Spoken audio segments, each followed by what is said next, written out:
Hola, mi grupo está conformado por Laura Aguirre, Diego González y quien les habla, Natalia Londoño. Somos estudiantes de Mercadeo de la Universidad Libre de octavo semestre. En esta ocasión hablaremos y conoceremos un poco de lo que fue el gobierno del expresidente de la República de Colombia, Andrés Pastrana, y los sucesos más relevantes entre el año 1998 y 2002. Iniciaremos primero conociendo quién es Andrés Pastrana. Andrés Pastrana fue en su juventud un abogado y periodista político nacido en la ciudad de Bogotá, Colombia. En el año 1994 se lanzó a la presidencia, pero no fue elegido, solo hasta el año 1998 que logró la victoria, ganar las elecciones presidenciales gracias a su lema, el cambio de la hora, y el candidato de la paz, reuniéndose y buscando acuerdos de paz contra la guerrilla de las FARC. Su programa de gobierno prometió no solo alcanzar la paz, llegando, si fuera necesario, a sentarse a negociar en persona con los líderes de la guerrilla, sino también decididas acciones contra la corrupción política y la aplicación de las reformas necesarias para afianzar la economía y combatir el narcotráfico.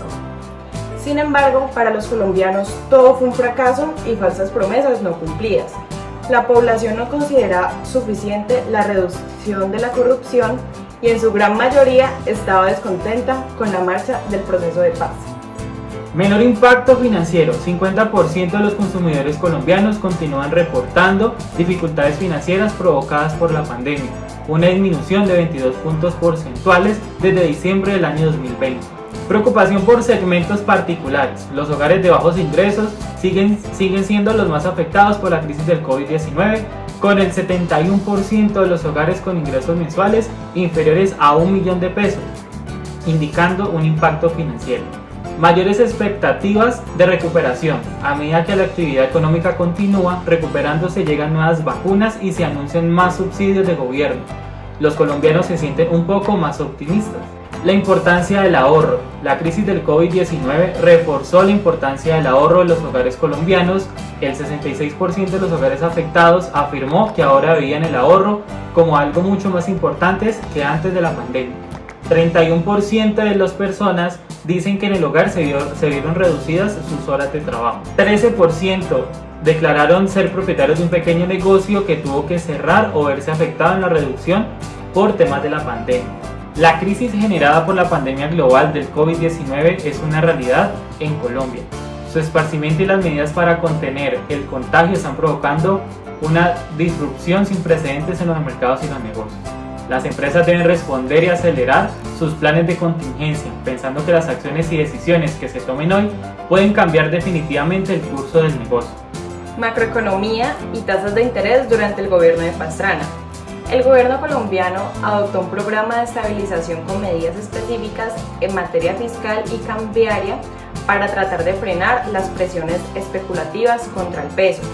El Banco de la República tuvo que invertir en el sistema que regulaba el comportamiento del dólar por medio de la venta de reservas y elevación en tasas de intereses, que se mantuvieron en un nivel superior al 36% a partir de junio de 1998.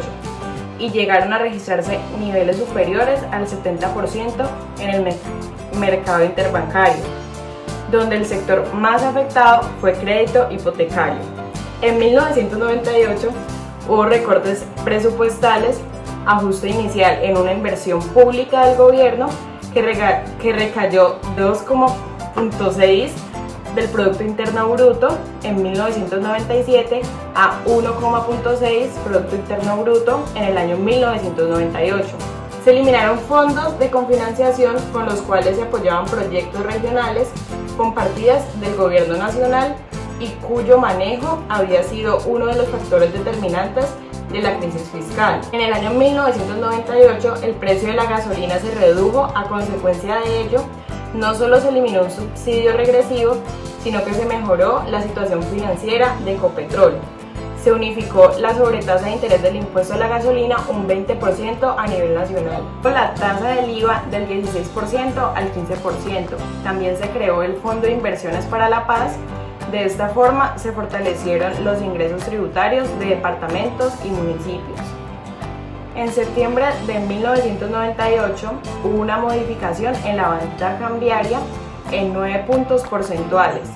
La devaluación nominal tuvo un impacto considerable sobre la tasa de cambio real de un 8,3%, con lo que se recuperó parte del atraso cambiario acumulado desde 1991. A lo largo del año 1998 se hizo evidente que la combinación de altas tasas de interés, desaceleración de la actividad productiva y el incremento del desempleo generaba una fuerte fragilidad en el sector financiero. El gobierno de Pastrana proponía liberar la tasa de cambio como mecanismo para posibilitar una mayor reducción en las tasas de interés. El Banco de la República no estuvo de acuerdo. Sin embargo, finalmente la propuesta prevaleció y fue apoyada hasta el año 1999, donde se liberó el mercado cambiario. La transición fue impecable, no solo se evitó el overshooting, lo cual significa sobrereacción de tasa de cambio, y duplicaría las tasas, que era lo que el Banco de la República tenía, y por esa razón no estaba de acuerdo en un principio en aprobar esta propuesta. Además, se logró que el dólar se mantuviese estable por un tiempo. El ajuste fiscal, también conocimos que fue el eje central del programa acordado, y se establecieron metas específicas para la reducción del déficit del sector público consolidado al 3,5% del Producto Interno Bruto en el año 2000, el 2,5% en el año 2001 y el 1,5% en el año 2002, que fue todo lo que transcurrió el gobierno del señor Andrés Pastrana. El gobierno del presidente Andrés Pastrana no fue fácil, ya que tuvo que enfrentar hechos como la crisis bancaria, el colapso del sistema hipotecario UPAC, la crisis cafetera, la transformación de la seguridad social y del ISS, los problemas financieros de la empresa Telecom, la empresa colombiana de petróleos Ecopetrol, el Plan Colombia, el terremoto del 25 de enero del 99 en la zona del eje cafetero. Según cifras del DANE, dejó aproximadamente 41.000 afectados en 28 municipios, declarando la emergencia económica, social y ecológica. Debido a la crisis financiera y a la situación económica que se presentaba en el país, el sistema hipotecario UPAC colapsó. Los inmuebles comenzaron a ser devueltos por los deudores y los morosos aumentaron. Las tasas de interés hacían impagables las cuotas mensuales. Esta emergencia económica tuvo como propósito subsanar los graves problemas del sector financiero, estableciendo el impuesto a las transacciones bancarias, mejor conocido como el impuesto del 2 por 1000. Debido al conflicto armado, el gobierno del presidente Pastrana lanzó el llamado Plan Colombia. Con este programa, el gobierno pidió ayuda a la comunidad internacional en busca de la solidaridad y apoyo económico en la lucha contra el narcotráfico, pero también para ayudar obras sociales a las zonas víctimas de la violencia. El propósito del presidente era la búsqueda de la paz vía negociación, la lucha contra el narcotráfico, el fortalecimiento del ejército, la recuperación de alrededor de 700.000 hectáreas de cultivo perdidas en el conflicto y las fumigaciones. El costo del Plan Colombia se estimó alrededor de los $7.000 millones. El gobierno norteamericano se comprometió a aportar 1.300 millones. El gobierno colombiano aportaría el restante. Y además, sumado a la cooperación de la comunidad internacional, que al final no cumplió con los aportes prometidos. Internamente la situación no era alentadora. Se proyectaba que el sector público consolidado tendría un déficit cercano al 4% del PIB en el 98, a razón del aumento del gasto público a lo largo de los años 90. Además, se pronosticaba que de no adoptarse las medidas necesarias, el déficit alcanzaría un nivel superior al 7,5% del PIB en el año 2002. A raíz de los acontecimientos económicos se presentó una fuerte pérdida de reservas internacionales, alrededor de las $1.400 millones durante el 98. El Banco de la República se vio en la obligación de elevar las tasas de interés para evitar una crisis cambiaria de mayores proporciones. El gobierno, por lo tanto, se financió internamente, lo cual presionó aún más las tasas de interés. La tasa activa o de colocación superó el 50% en junio del 98, equivalente a una tasa real cercana al 34%. En septiembre del año 2002, la tasa representativa del mercado promedio mensual se ubicó en un máximo histórico de 2.751 pesos por dólar. El peso frente al dólar registró una devaluación nominal anual del 18,2%, superior en 13 puntos porcentuales a la observada en el mismo año anterior. En lo corrido del año, la devaluación nominal se situó en un 19,3%. Ley 488 de 1998. El objetivo de esta reforma tributaria estaba dirigida a mejorar el balance fiscal a través de la ampliación de bases gravables y el cambio de tarifa de IVA. Se modificaron algunas normas de renta, implementan nuevos instrumentos para combatir el contrabando y la evasión. A continuación les vamos a nombrar algunas de las modificaciones importantes que se hicieron en esta reforma. La primera es, se reducen los beneficiarios del régimen tributario, especialmente en el impuesto sobre la renta, y complementarios al tratar como gravables los ingresos generados por sus actividades industriales y comerciales o actividades financieras diferentes a la inversión en su patrimonio. Se reduce el valor y volumen de las utilidades que provienen de la encajenación de acciones y no constituyen renta ni ganancia ocasional, limitándose a las acciones de alta y media bursátilidad. Se eliminó la renta presuntiva sobre el patrimonio bruto a partir del año gravable 1999. Se excluyen los inventarios y las compras de mecanismos o inventarios de los ajustes por inflación. Se excluyen los inventarios y las compras de mercancías o inventarios de los ajustes por inflación. Se reduce la tarifa de retención en la fuente para los servicios técnicos de asistencia técnica o de consultoría no domiciliados en el país del 35 al 10%. El IVA pagado en la adquisición de activos fijos pasa a ser un descuento tributario a una deducción de base sobre la renta y complementarios. Se consagra el beneficio de auditoría, esto es la extensión de la revisión de la declaración dentro de los 6 meses siguientes para los declarantes del impuesto sobre la renta del año gravable en 1998. Incrementa el impuesto neto de renta por lo menos un 30% siempre y cuando declaren y paguen dentro de los plazos establecidos. Se crea el descuento tributario de hasta el 15% de impuesto neto del respectivo periodo que el empleo haya crecido por lo menos un 5% frente al año anterior. A partir del 1 de noviembre de 1999, la tarifa general del IVA bajó del 16 al 15%.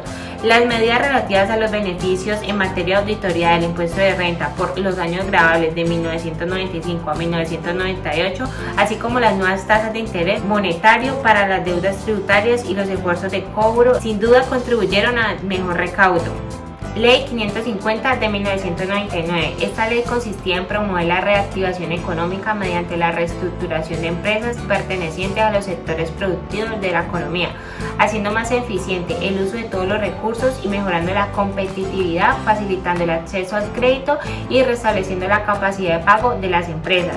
La Ley 510 de 1999, esta ley buscó modernizar el sistema financiero con el fin de que se permitieran detectar a tiempo las entidades en dificultades, acudiendo a mecanismos flexibles y operativos que contribuyeran a reducir la posibilidad de ocurrencia de riesgo sistemático. Ley 617 del año 2000, llamada la racionalización del gasto público o Ley del ajuste fiscal, tenía como objetivo aplicar inmensos recortes en el gasto público con el fin de afianzar las finanzas del Estado. Ley 716 del 2001, obliga a que los entes del sector público depuren la información contable de manera que los estados financieros revelen en forma rápida la realidad económica, financiera y patrimonial de las entidades públicas. Los productos y servicios se dejaron de consumir, lo que provocó una caída muy fuerte en las ventas de las empresas, ocasionando la reducción de producción y de empleo. En Colombia la economía está basada en productos y servicios, por lo cual el impacto redujo alrededor del 10% del Producto Interno Bruto. Las soluciones que dio el gobierno a lo largo de la pandemia: política monetaria expansiva, basada en bajas tasas de interés e inyección de liquidez al sistema financiero. Política fiscal expansiva, exoneración de impuestos, entrega de subsidios.